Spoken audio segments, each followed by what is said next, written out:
Hi friends, எல்லாருக்கும் வணக்கம். நம்ம டிஎன்பிஎஸ்சி சேனல்ல 10ஆம் வகுப்பு பழைய பாடத்திட்டத்தில் இருக்கிற ஒவ்வொரு இயலா பார்த்துட்டு இருக்கோம். இயல் 2ல 4வது டாபிக் மெல்ல மெல்ல மர, அதுக்கப்புறமா இயல் 2ல 5வது டாபிக் சொல். இது வந்து இலக்கணம். இந்த 2 டாபிக்குமே பார்க்க போறோம். ஸோ ஃபர்ஸ்ட் மெல்ல மெல்ல மர, அது வந்து துணைப்பாடன்றதுனால ஒரு சின்ன ஒரு கதை, அதோட கருப்பொருளை பார்த்துடலாம். மெல்ல மெல்ல மர இந்த கதையோட கருப்பொருள் என்னன்னு பார்த்தீங்கன்னா, கணவன் மனைவி இருக்காங்க.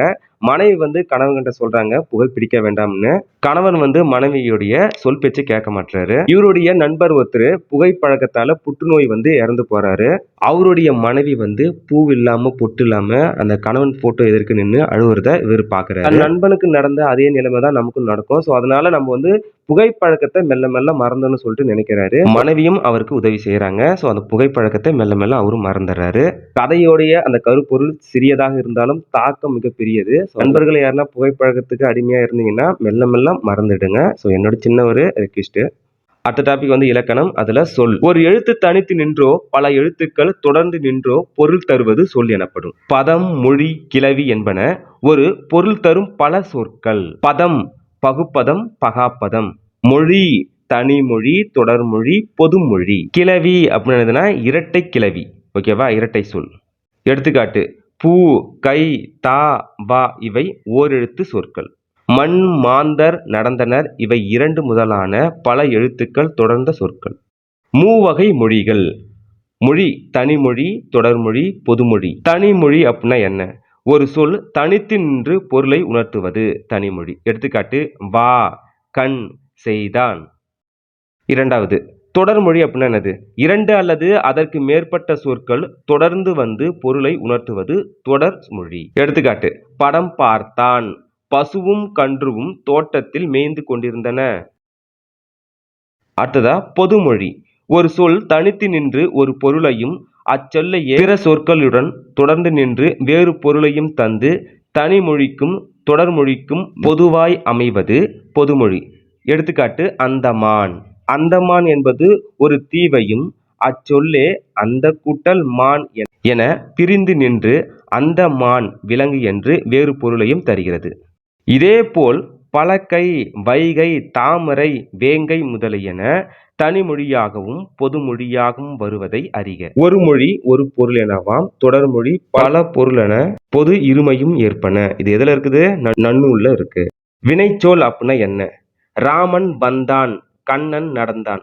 இத்தொடர்களில் ராமன், கண்ணன் என்பன பெயர் சொற்கள். அவையே எழுவாய் சொற்களாகவும் உள்ளன. வந்தான், நடந்தான் ஆகிய சொற்கள் வரும்போது நடப்பதும் ஆகிய செயல்களை குறிப்பதால் இவை வினை சொற்கள். இவையே பயனிலையாகவும் உள்ளன. இவ்வாறு எழுவாய் செய்யும் செயல் அல்லது தொழிலை குறிக்கும் சொற்கள் வினை சொற்கள். எழுவாய்னா பெயரை குறிக்கும். வினை முற்று அப்படின்னா என்னது? அருளரசு வந்தான், வளவன் நடந்தான். இத்தொடர்களில் வந்தான், நடந்தான் என்னும் வினை சொற்களின் பொருள் முற்று பெற்று வந்துள்ளன. தன் பொருளில் முற்று பெற்று வந்துள்ள வினை சொற்களை வினை முற்றுகள் என்பர். இது முற்று வினை எனவும் அழைக்கப்படும். பிராக்கெட்ல கொடுத்துருக்காங்க பாருங்க. வந்தான், நடந்தான் என்னும் வினை முற்றுகள் ஆண் என்னும் விகுதி பெற்றுள்ளதால் உயர்திணையாகவும் ஆண்பாலையும் ஒருமை என்ற எண்ணையும் படர்க்க இடத்தையும் உணர்த்துகின்றன. இத்து என்ற இடைநிலை வந்துள்ளதால் நட கூட்டல் இத்து பிராக்கெட்ல இந்து கூட்டல் இத்து கூட்டல் ஆண். வந்தான், வா பிராக்கெட்ல வா கூட்டல் இத்து பிராக்கெட்ல இந்து கூட்டல் இத்து கூட்டல் ஆண். இஃது இறந்த காலத்தை உணர்த்துகிறது. அதாவது கான்செப்ட் என்ன சொல்ல வராங்க பாத்தீங்கன்னா, அருளரசு வந்தான், வளவன் நடந்தான். இதெல்லாம் வந்து இறந்த கால வினைமுற்று. வினைமுற்று எழுவாய்க்கு பயனிலையாய் அமையும். முக்காலங்களில் ஒன்றை உணர்த்தும். திணை, பால், எண் இடங்களை காட்டும். இவ்வினைமுற்று தெரிநிலை வினைமுற்று, குறிப்பி வினைமுற்று என இரு வகைப்படும்.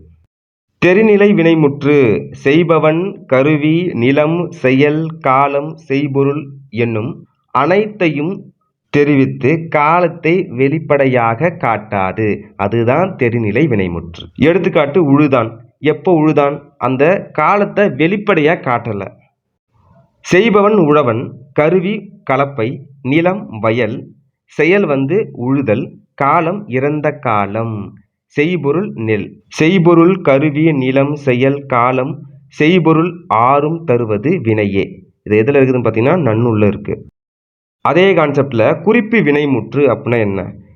பொருள் முதல் ஆறையும் அடிப்படையாக கொண்டு முன் சொல்லப்பட்ட செய்பவன் முதலான 6 நூல் கருதாத ஒன்றை மட்டும் தெரிவித்து காலத்தை குறிப்பாக காட்டும் அந்த வினைமுற்று தான் குறிப்பு வினைமுற்று. அவன் பொன்னன், அவன் விழுப்புரத்தான், அவன் சித்திரையான், அவன் கண்ணன், அவன் நல்லன், அவன் உழவன். பொன் என்பது ஒரு பொருள், விழுப்புரம் என்பது இடம், சித்திரை என்பது காலம், கண் என்பது சினை, கண் என்பது ஒரு உறுப்பு, ஓகேவா? நல்ல என்பது ஒரு குணம், அதுக்கப்புறம் ஒரு தொழில், உழுதல் என்பது ஒரு தொழில். எச்சம் அப்படின்னா என்னது? எஞ்சி நிற்கும் சொல் எச்சம். கயல்விழி படித்தால், கோதை சென்றாள். இத்தொடரில் படித்தால், சென்றாள் என்பன வினைமுற்றுகள். இவ்வினைமுற்றுகள் சில இடங்களில் ஆள் என்னும் விகுதி குறித்து, அதாவது படித்த, சென்ற எனவும் படித்து, சென்று எனவும் வரும். இச்சொற்கள் முற்று பெறாத முழுமையடையாத வினை சொற்கள். ஆதலால் எச்சம் எனப்படும். பெயர் எச்சம் அப்படின்னது படித்த கயல்விழி, சென்ற கோதை. இதுல கான்செப்ட் பாருங்க. படித்த, சென்ற என்னும் முற்று பெறாத எச்ச வினைகள், ஓகேவா? அந்த எச்ச வினைகள் கயல்விழி, கோதை என பெயரை கொண்டு முடிந்தால் அது பெயர் எச்சங்கள். அந்த பெயர் எச்சங்கள் கால வகையால் 3 வகைப்படும். இறந்த கால பெயரெச்சம், நிகழ்கால பெயரெச்சம், எதிர்கால பெயரெச்சம். இந்த கான்செப்ட் கண்டிப்பா உங்களுக்கு புரியும். படித்த கயல்விழி, சென்ற கோதை, இது இறந்த கால இடைநிலை. நிகழ்காலத்தில் எப்படி சொல்லலாம்? படிக்கின்ற கயல்விழி, செல்கின்ற கோதை அப்படின்னு சொல்லலாம். எதிர்காலத்தில் எப்படி சொல்லலாம்? படிக்கும் கயல்விழி, செல்லும் கோதை. 3 இடங்களிலும் வருது. இது 2 வகைப்படும். தெரிநிலை பெயரெச்சம், குறிப்பி பெயரெச்சம் என 2 வகைப்படும். ஓகேவா? எல்லாமே 3 இடத்துலையும் வரும். தெரிநிலை பெயரெச்சம். வந்த பையனை பார்த்து கண்ணன் நின்றான். இத்தொடரில் வந்த என்பது பையன் என்னும் பெயரை கொண்டு முடிவதால் பெயர் எச்சம் எனப்படும். செய்த, செய்கின்ற, செய்யும் என்பன முறையே முக்காலத்திற்கும் உரிய பெயரெச்ச வாய்ப்பாடுகள். இவை முக்காலத்தையும் செயலையும் வெளிப்படையாக காட்டி செய்பவன் முதலான 6ம் எஞ்சி நிற்கும். இவை உடன்பாட்டிலும் எதிர்மறையிலும் வரும். எடுத்துக்காட்டு: உண்ட இளங்கோவன். செய்பவன் இளங்கோவன், கருவி களம், நிலம் வீடு, செயல் உண்ணுதல், காலம் இறந்த காலம், செய்பொருள் சோறு. உண்கின்ற இளங்கோவன், உண்ணும் இளங்கோவன் என நிகழ்காலம் எதிர்காலம் காட்டும் பெயரெச்சங்களையும் மேற்கண்டவாறே பொருந்தி காணலாம். உடன்பாடு எதிர்மறை. உண்ட இளங்கோவன், உண்ணாத இளங்கோவன். குறிப்பு பெயரெச்சம் காலத்தையோ செயலையோ உணர்த்தாமல் பண்பினை மட்டும் உணர்த்தி நின்று பெயர் சொல்லை கொண்டு முடியும் எச்சம் குறிப்பு பெயரெச்சம் எனப்படும். எடுத்துக்காட்டு: நல்ல பையன். இத்தொடரில் நல்ல என்னும் சொல் காலத்தையோ செயலையோ உணர்த்தாமல் பண்பினை மட்டும் உணர்த்தி நின்று பெயர் சொல்லை கொண்டு முடிந்துள்ளது. இது காலத்தை இன்று நல்ல மாணவன், இன்று நல்ல பையன், நாளை நல்ல பையன் குறிப்பால் உணர்த்தும். உடன்பாடு பார்த்தீங்கன்னா எதிர்மறை. நல்ல மாணவன், தீய மாணவன். வினை எச்சம். முற்று பெறாத வினை சொற்கள் எச்சங்கள் வேறொரு வினைமுற்றை கொண்டு முடிந்தால் அது வினை எச்சங்கள் எனப்படும். படித்து வந்தான், பாடக் கேட்டான், ஓடி சென்றான், போய் பார்த்தான். இஃதாவது ஓர் எச்ச வினை வினையோடு கொண்டு முடிந்தால் அது வினை எச்சம் எனப்படும். வினை எச்சம் கால வகையால் 3 வகைப்படும்.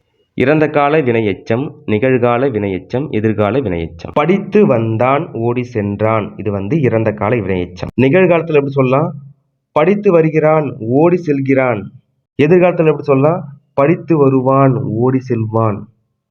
தெரிநிலை வினையெச்சம், குறிப்பி வினையெச்சம் என 2 வகைப்படும். பெயர் எச்சத்தில் எச்சங்கள் மட்டுமே செய்த, செய்கின்ற, செய்யும் என காலத்திற்கு ஏற்ப மாறும். பெயர்கள் மாறாது. வினை எச்சத்தில் எச்சங்கள் மாறா. மேலே காட்டியது போல அது முக்கால வினைகளையும் பெற்று வரும். தெரிநிலை வினையெச்சம். படித்து தேறினான், படிக்க செல்கிறான். இத்தொடர்களில் படித்து, படிக்க என்னும் சொற்கள் எச்ச வினையாய் நின்று காலத்தை காட்டி தேறினான், செல்கிறான் ஆகிய வினை முற்றுகளை கொண்டு பொருள் முடிவு பெறுகின்றன. இவ்வாறு காலத்தையும் செயலையும் உணர்த்தி வினை முற்றை கொண்டு முடியும் எச்ச வினை தெரிநிலை வினையெச்சம் எனப்படும். குறிப்பி வினையெச்சம். மெல்ல பேசினேன், கண்ணன் நோயின்றி வாழ்ந்தான். இவ்விரு தொடர்களில் உள்ள மெல்ல, இன்றி என்னும் எச்ச வினை சொற்கள் காலத்தை வெளிப்படையாக உணர்த்தாமல் பண்பினை உணர்த்தி நின்று வினைமுற்றை கொண்டு முடிகின்றன. ஆகையால் இவை குறிப்பு வினையெச்சம் எனப்படும். அதே கான்செப்ட்ல முற்றெச்சம் அப்படின்னா என்னது? முற்றெச்சம் அது என்னது? முற்றெச்சம் மைதிலி வந்தனள் பாடினள், முருகன் படித்தனன் தேறினன். தொடர்ல கவனிச்சு பாருங்க.